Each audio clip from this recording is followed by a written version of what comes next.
এবার স্থানীয় সরকার নির্বাচনে চোখ জামায়াতের। উপজেলা, ইউনিয়ন পরিষদ ও পৌরসভা নির্বাচনের প্রার্থী বাছাই হবে তৃণমূলের মতামতের ভিত্তিতে, আর সিটি কর্পোরেশনের ভোটে প্রার্থী ঠিক করা হবে কেন্দ্রীয়ভাবে। তবে জামায়াত একক নাকি 11 দল জোটগতভাবে লড়বে তা এখনো চূড়ান্ত হয়নি। এই ভোটের আগে সরকারের কার্যকলাপে নজর রাখবে দলটি। ত্রয়োদশ জাতীয় সংসদ নির্বাচন নিয়ে জামায়াত ইসলামীর নানা অভিযোগ থাকলেও দলটির নেতারা বলছেন, সরকার গঠন প্রক্রিয়ায় ইতিবাচক ভূমিকা রেখেছে জামায়াত। গণতান্ত্রিক ধারাবাহিকতা রক্ষা ও সংসদীয় রাজনীতিকে কার্যকর রাখতে কাজ করে যাবে তারা। জাতীয় নির্বাচনের পর স্থানীয় সরকার নির্বাচন প্রসঙ্গে দলটির নেতারা বলছেন, নির্বাচন কবে হবে সেই সিদ্ধান্ত সরকারের। তবে ইউনিয়ন পরিষদ, পৌরসভা নির্বাচনে প্রার্থী চূড়ান্ত করতে সংশ্লিষ্ট এলাকার সাংগঠনিক নেতাদের মতামত ও মাঠ পর্যায়ের গ্রহণযোগ্যতা গুরুত্ব পাবে। তবে সিটি কর্পোরেশনের ক্ষেত্রে সিদ্ধান্ত হবে কেন্দ্র থেকে।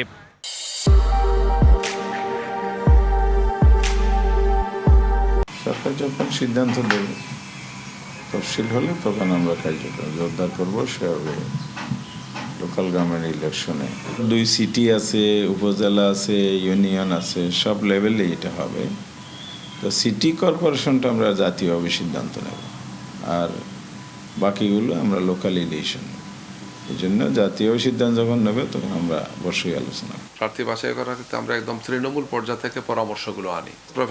প্রফেশনাল সার্ভে প্রতিষ্ঠানগুলোকে সার্ভে করে আমরা দুটো মিলিয়ে দেখব যে কে কোন এলাকার জন্য সব দিক থেকে তাকে দিলে ভালো হয়। দলীয় নেতাকর্মীদেরকে অলরেডি মেসেজটা দিয়ে দিয়েছি যে যাতে স্থানীয় সরকার নির্বাচনের জন্য প্রস্তুতিগুলো ওনারা নেন। তো এই অনুযায়ী আমাদের দলের পক্ষ থেকে প্রস্তুতি নিচ্ছি আমরা।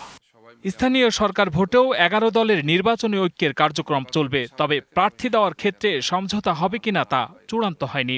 11 দলীয় যেটা আমাদের জোট বা নির্বাচনী ঐক্য আছে, সেটা শীর্ষ নেতৃবৃন্দ বসে ঠিক করবেন যে নির্বাচনটা আমরা এককভাবে করব না একসাথে করব। এটা ডিসিশনটা এখনো ফাইনাল হয়নি।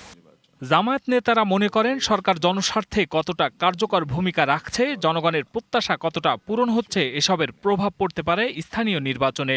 প্রভাবের দুইটা দিক আছে। একটা হলো দলীয় ভিত্তিতে হলে এক ধরনের প্রভাব, আর নির্দলীয় হলে এক ধরনের প্রভাব। প্রেজেন্ট গভর্নমেন্ট তাদের কার্যক্রমের মাধ্যমে জনগণ থেকে বিচ্ছিন্ন হয়ে পড়ে বা জনগণের বিরুদ্ধ অবস্থান নেয়। যেন গণভোট নিয়ে একটা বিরুদ্ধ অবস্থান আছে, সংস্কার নিয়ে বিরুদ্ধ অবস্থান আছে।